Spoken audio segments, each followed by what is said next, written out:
This is Mike Baca with UCN Live. I'm here with Abel Sanchez, trainer of Gennady Triple G Golovkin. He takes on Dominic Wade at the Forum in Los Angeles on April 23rd on HBO. Abel, what type of challenge does Wade present? He's a young guy that's 18-0. He's an unknown quantity because he really hasn't fought anybody that of any name. But they all start the same way. Golovkin, when before he got his big break, nobody knew him. It's a matter of just making sure that we're 100% prepared for the best, let's just say, champion that's out there. And if Dominic comes with his A game, it's going to be a heck of a fight. Absolutely. He is the IBF mandatory. Golovkin's been wanting that Canelo fight for years now.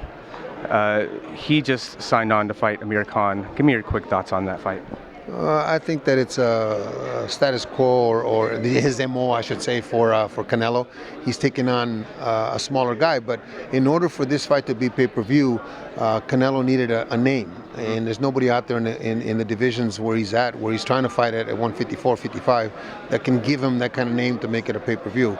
I think that Khan is a good fight for 4 or 5 rounds, but I think the size of Canelo by the time he steps to the ropes is going to be the telling difference later on in the fight.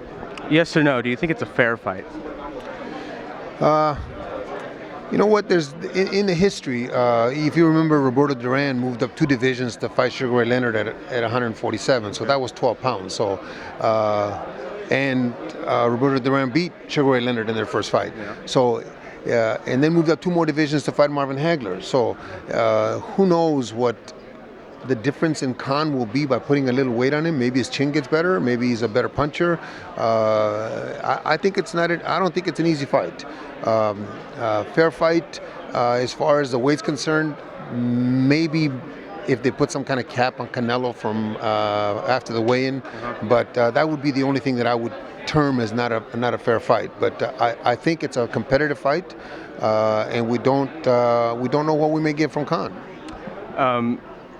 Given that Gennady hasn't been able to get the big name he's been calling out, do you have to motivate him at all in training camp, regardless of opponent?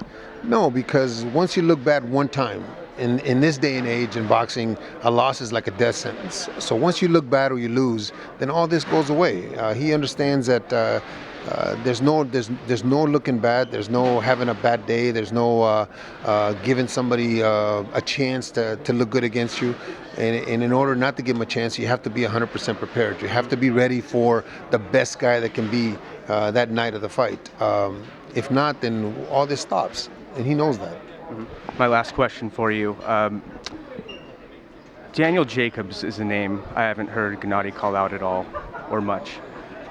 What do you think of that potential matchup? I think that's a great matchup. I think that Daniel looked very good against Peter Quillen. He did what he needed to do. The unfortunate thing, and hopefully this is a prelude to working with Al Heyman. Tom Loeffler is a kind of promoter that works with everybody. He is not alienating himself with anybody. So hopefully this fight, being an Al Heyman guy, will open the door to maybe a Daniel Jacobs fight. I sure hope so, because I think the best need to fight the best. I'm sure Daniel wants to fight. It's just the consequences of networks not working with each other makes it so hard to make these fights. But hopefully, like I said, there's a prelude to that possible fight in the future. Right on. Well, April 23rd, watch Gennady Golovkin face Dominic Wade on HBO. And for Abel Sanchez, this is Mike Baca for UCN Live.